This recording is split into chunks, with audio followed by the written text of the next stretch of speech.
হলুদ বেশি দেওয়ার কারণে মনে হয় তরকারি এত মজা। না সিরিয়াসলি আমি হলুদ কমাই দিই। তো কমাই দিলে তো সাদা থাকবে, সাদা থাকলে তো এমনি মজা কম হইতো না, কিন্তু আমার তরকারিতে 10 মিনিট হয়ে যায়, তোরা তো দিন 90 ঘন্টা লাগায় তরকারিতে কি রান্ধো আল্লাহ জানে। আমার শর্টকাটে রান্না। নুন দিছ? হ্যাঁ আজকে মাছগুলো একটু করে গেছে, মাছগুলো হালকা বাজলে মাছটা মানে অনেক বড় না, পিসগুলো তো বড় বড় হয়েছে। বড় মাছ সবজি ভালো লাগে।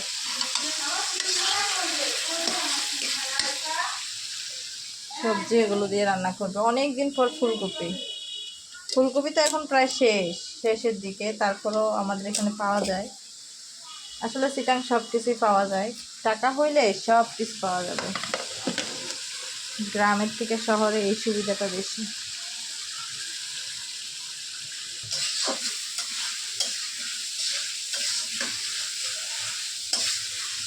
প্রথমে একটু ভালো করে কষাই নিতেছে সময় নিয়ে। আমি তো এত বেশি কষাই না, শর্টকাট রান্না করে নিই।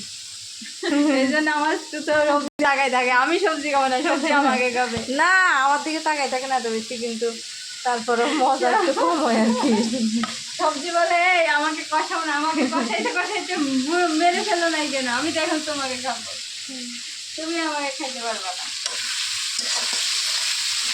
হালকা করে পানি দিবা, দিয়ে আর একটু ভালো করে কষাবা। কষাতে কষাতে নাড়তে থাকো নাড়াচাড়া দিতেই থাকো।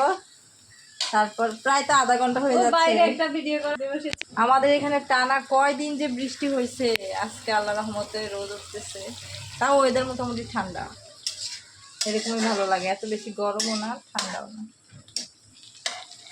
তো আপনার নাড়ানাড়ি শেষ হলে আপনি এবার এই সবজি ফুলকপিগুলোকে দিয়ে দেন। ফুলকপিগুলো বলছে আমাকে দিয়ে দিও না, কান্না করতেছে, ঢেঁড়সও তো কান্না করতেছে। কি সুন্দর, কি একদম তাজা, মানে ফ্রেশ লাগতেছে, মাত্র গাছ থেকে নিয়ে আসছে।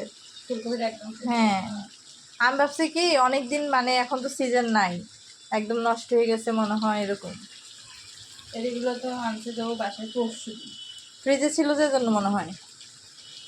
কি সুন্দর একদম ফ্রেশ, এগুলো মনে হয় আপু তাড়াতাড়ি সিদ্ধ হয়ে যাবে না? ওই জন্য একটু পরে দিব আলুটা। আলু তো এগুলো আমি এখানে দিয়ে দিলাম, ঢেঁড়সে পরে দিতে এগুলো।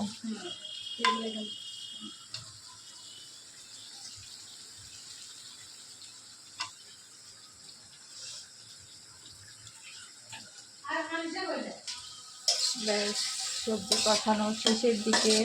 একটু হোল করা একটু কষা। আমাদের ঘরের অবস্থা খুবই শোচনীয়, পিন্টু পান্ডা আছে তো, সবাই সব কিছু রান্না করছে। এই দেখো আলু কাটছে, বাবা খালি আমি রান্না করতে পারলাম না।